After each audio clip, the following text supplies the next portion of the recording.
Assalamualaikum warahmatullahi wabarakatuh. Ya, kembali lagi bersama Ibu dalam pelajaran biologi, khususnya dengan materi yang lebih menarik dan tentunya berbeda dari yang sebelumnya. Ya, materi kita kali ini masih berkaitan tentunya dengan materi sebelumnya, yaitu kita sebelumnya membahas tentang ciri dan struktur virus, dan yang pertemuan kali ini kita membahas tentang yang sesuai dengan gambar ini. Jadi kalian perhatikan dulu gambar ini, baru kita tahu nanti kita akan membahas tentang materi apa ya. Oke, dari sini kita lihat ya. Oh, ada yang batuk, berarti dia banyak mengeluarkan virus dari dalam tubuhnya karena batuk itu. Nah, ketika batuk itu berarti ada yang menggenggamnya.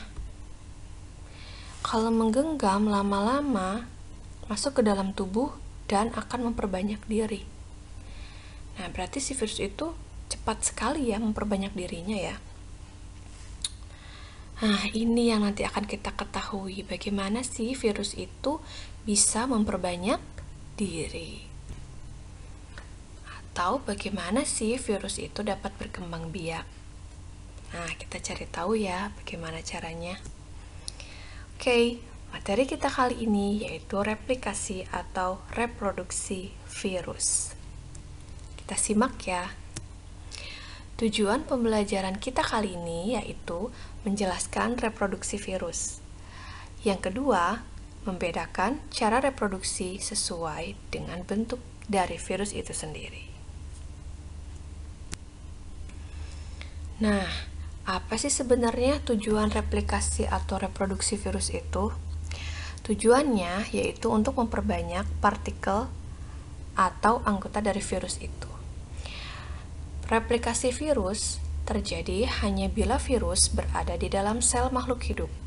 Secara umum, replikasi terjadi melalui 5 tahapan, yaitu absorpsi, penetrasi, sintesis, pematangan, dan lisis.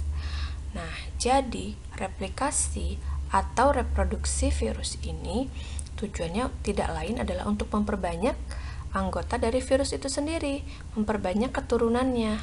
Karena cirinya apa? Dia punya DNA atau RNA itu. DNA atau RNA nanti dimasukkan ke dalam sel yang ditempati atau sel inang, maka nanti dengan sendirinya DNA atau RNA itu akan menggandakan diri. Nanti melakukan penyusunan dan menghancurkan sel, lalu pergi ke sel yang lain. Itulah makanya kenapa virus sangat berbahaya. Ya. Nah, ada dua kita sebut siklus ya. Kenapa kita sebut siklus? Karena akan kembali lagi ke tahapan awal. Itu disebut siklus. Yang pertama adalah siklus litik dan yang kedua adalah siklus lisogenik. Kenapa berbeda? Karena inangnya atau sel yang ditempatinya juga berbeda. Tahapannya walaupun sama tapi ada pembedanya. Pembedanya itu di nomor 3. Ya, kalau litik itu dia langsung replikasi, sedangkan kalau lisogenik itu ada penggabungan.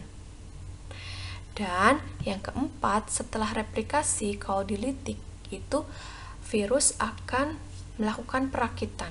Sedangkan kalau di lisogenik, si virus itu akan melakukan pembelahan selnya. Baru nanti berpisah dan kembali lagi ke tahapan pertama. Ini juga sama, nanti akan hancur atau lisis dan kembali lagi ke tahapan pertama. Seperti itu. Oke, untuk lebih jelasnya, Ibu akan tayangkan sebuah gambar. Nah, ini replikasi virus yang kompleks atau biasa disebut sebagai bakteriofag.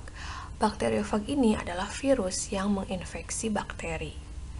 Nah, kita lihat ya bagaimana cara dia melakukan replikasi. Dia bisa melakukan dengan dua cara. Bisa secara litik dan bisa secara lisogenik. Nah, mula-mula ya kepalanya melalui leher akan menyuntikkan DNA-nya.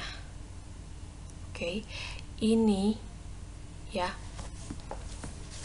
akan menempel dulu udah menempel, tahapan pertama ya, menempel, terus yang kedua menginjeksikan. Injeksi berarti masuk. Nah, tahapan yang ketiga dia akan masuk ke sini ya, si DNA-nya. Ketika masuk, maka DNA-nya akan menggandakan diri. Setelah digandakan, barulah dia akan disusun. Bagian kepalanya, bagian ekornya disusun dan dimasukkan satu-satu sesuai dengan jumlah duplikasinya.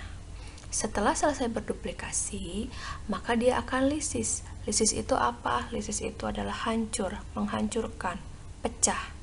Nah, si sel ini dia akan hancur, akan rusak dan pecah karena virus baru sudah mulai keluar. Nanti si virus baru ini masing-masing akan menginfeksi lagi sel yang lain yang masih sehat. Nanti menginjeksikan lagi, terus seperti ini. Nah, ini yang disebut siklus karena dia dari tahapan pertama nanti akan kembali lagi ke tahapan pertama. Ini disebutnya siklus litik. Oke, bisa terbayang ya? Sambil dipahami perlahan, sambil kalian perhatikan gambarnya. Selanjutnya siklus lisogenik. Nah, bedanya di sini. Ini sama menginjeksikan ya, tahapan pertamanya sama, tahapan keduanya sama. Nah, tahapan ketiga itu ada penggabungan. Di lisogenik ini si virus itu menyusup ke sel bakteri. Jadi dengan otomatis si virus menyusup, menggabung dengan DNA bakteri. Nah, ya kan, menggabung nih. Menggabung. Setelah bergabung dengan DNA bakteri, si virus tidak bisa melakukan fase perakitan seperti ini karena dia bergabung. Kalau bergabung berarti otomatis dia itu akan ikut perintah bakteri. Jadi kalau bakteri membelah diri, maka dia ikut membelah diri. Tapi ini memerlukan waktu yang lama ketika membelah dirinya gitu. Karena dia tidak bisa sendiri. Walaupun demikian, si virus ini tetap ada di bakteri. Gitu. Contohnya nih ya, kasarnya misalnya ada teman kalian yang menumpang di kosan atau di rumah kalian. Dia numpang terus kan di situ. Nah, sebenarnya dia itu hanya ingin sesuatu yang baiknya aja di kalian gitu, karena dia menumpang. Tapi dia nggak bisa apa-apa karena ketika kalian ngasih makan, dia juga kan ikut makan. Ketika kalian pergi, ya dia juga ikut pergi. Tapi dia menyusup terus nih di kalian, nggak mau pergi. Padahal dia itu sebenarnya ingin menumpang hidup aja. Nah, seperti itu ilustrasinya ya yang bisa ibu gambarkan. Tapi kalau litik itu dia lebih sadis lagi ya, dia lebih kejam lagi sih kalau menurut ibu. Karena kalau siklus litik ini dia terang-terangan. Dia datang, dia mengambil, dan dia merusak langsung gitu. Ya, jadi ada teman misalnya ya, datang ke kalian, tidak suka dengan kalian, lalu tiba-tiba niatnya pura-pura untuk menumpang ya di rumah, niatnya pura-pura baik, tapi jadi tidak baik, malah langsung mengambil alih rumah kalian gitu, dihancurkan, jadi kaliannya tuh terusir gitu. Itu adalah siklus litik gitu. Jadi itu adalah gambaran ilustrasi yang bisa ibu sampaikan, mungkin supaya kalian ada lebih gambaran lagi gitu ya. Oke, sampai di sini bisa dibedakan ya perbedaan antara siklus litik dan siklus lisogenik. Oke, selanjutnya ini pada replikasi virus HIV. Virus HIV ini dia kan bentuknya khusus ya, virus bulat. virus bentuk bulat. Dia juga sama awalnya. Nah, virus HIV ini dia ciri khasnya hampir sama kan dengan virus COVID-19.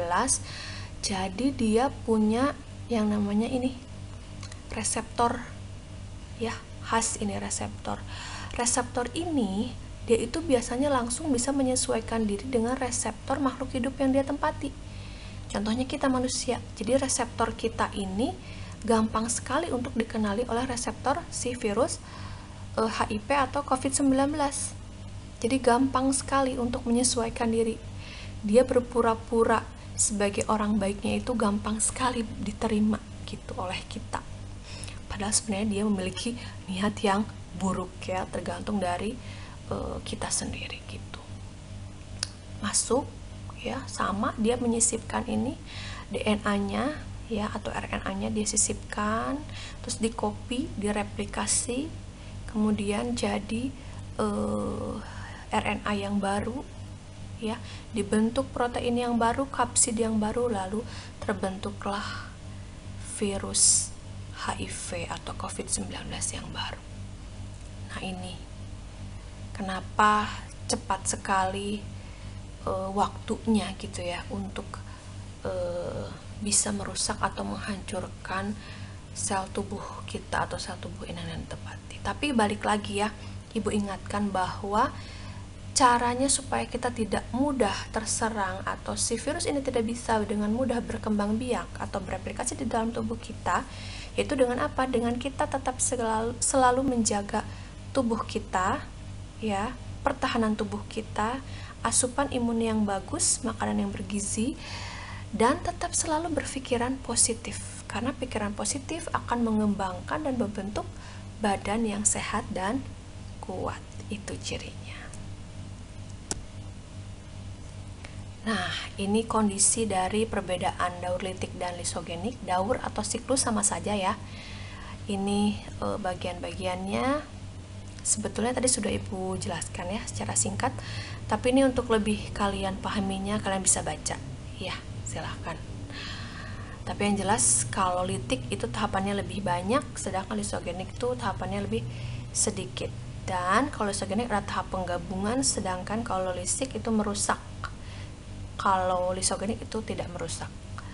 Kemudian kalau litik itu waktu yang diperlukan itu singkat, sedangkan kalau lisogenik itu waktu yang diperlukan itu lebih lama gitu ya. Oke, akhirnya tidak terasa sudah pemaparan kita sudah selesai. Semoga materi kita atau penjelasan yang Ibu berikan mengenai replikasi atau reproduksi virus ini bisa bermanfaat untuk kalian dan bisa tercerahkan gitu ya pertanyaan-pertanyaan kalian selama ini. Oh, ternyata virus ini tuh tidak sepele yang strukturnya, tidak sekecil sel ukurannya gitu. Karena ternyata walaupun dia kecil tapi dia sangat merusak atau sangat beracun gitu. Jadi kita jangan menyepelekan hal-hal yang kecil gitu ya. Nilai yang bisa kita ambil adalah kita tidak bisa atau jangan menyepelekan sesuatu yang kecil, karena itu akan justru menjadikan sesuatu hal yang besar bahkan merusak. Seperti itu. Oke, terima kasih atas perhatiannya. Tidak lupa Ibu selalu menganjurkan kepada kalian untuk tetap semangat latihan. Nanti Ibu akan berikan juga link modulnya untuk kalian pelajari dan latihan di rumah. Tetap semangat, tetap salam sehat, dan sampai jumpa di pertemuan kita selanjutnya, yaitu tentang bagaimana peranan virus dalam kehidupan. Oke, terima kasih. Assalamualaikum warahmatullahi wabarakatuh.